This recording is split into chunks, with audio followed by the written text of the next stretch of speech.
चीन के इशारे पर भारत के खिलाफ बोलने वाले नेपाल के प्रधानमंत्री पुष्प कमल दहल प्रचंड भारत के दौरे पर हैं और अब भारत के दौरे पर आए प्रचंड के सुर बदले बदले से नजर आ रहे हैं। पीएम मोदी से मुलाकात के दौरान प्रचंड ने भारत और नेपाल के बीच रिश्तों में आई दरार को भरने की बात कही है। आपको बताएं तो नेपाली पीएम प्रचंड का रिश्ता भारत से बेहद पुराना है।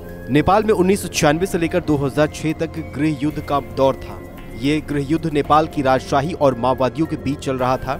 इस दौरान प्रचंड समेत कई माओवादी नेता अपना देश छोड़कर भारत में रह रहे थे। ऐसे में नेपाल में खराब परिस्थितियों के बीच भारत ने ही नेपाल में शांति समझौता करवाया और नवंबर 2006 में नई दिल्ली में माओवादियों की 7 पार्टियों ने 12 सूत्री समझौते पर हस्ताक्षर किए। इस समझौते के बाद नेपाल में आम चुनाव हुए जिसमें माओवादियों को जनता का भारी समर्थन मिला।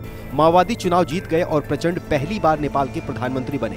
हालांकि प्रधानमंत्री बनने के बाद ही प्रचंड का चीन प्रेम दिखाई देने लगा। प्रचंड जब 2008 में प्रधानमंत्री बने तब उन्होंने भारत आने के बजाय चीन जाना पसंद किया, जबकि नेपाल में ये परंपरा रही है कि कोई भी शीर्ष नेता पद ग्रहण करने के बाद सबसे पहले भारत की यात्रा पर आता है। प्रचंड ने उस परंपरा को चीन के प्रभाव में आकर तोड़ दिया था। प्रचंड भारत को लेकर कई ऐसे बयान दे चुके हैं जिससे दोनों देशों के रिश्तों पर असर पड़ा है। एक बार उन्होंने कहा था कि भारत और नेपाल के बीच जो भी समझौते हुए हैं उन्हें या तो खत्म कर देना चाहिए या बदल देना चाहिए। साल 2016-17 में प्रचंड जब फिर से प्रधानमंत्री पद पर थे तब उन्होंने कहा था कि नेपाल अब वो नहीं करेगा जो भारत कहेगा। हालांकि अब प्रचंड भारत को आश्वस्त करते हुए नजर आ रहे हैं कि चीन के प्रभाव को कम करने के लिए वो भारत के साथ अपने संबंधों को बढ़ाएंगे। अब वो भारत आने के लिए उत्सुक दिखाई देते हैं और भारत की यात्रा को लेकर उन्होंने कहा है कि वो द्विपक्षीय संबंधों में कुछ बड़ा करना चाहते हैं। पिछले साल फरवरी में प्रचंड ने चीन को झटका देते हुए अमेरिका के साथ एक समझौते पर भी हस्ताक्षर किए थे। जानकारी के लिए आपको बताएं तो चीन का हमेशा से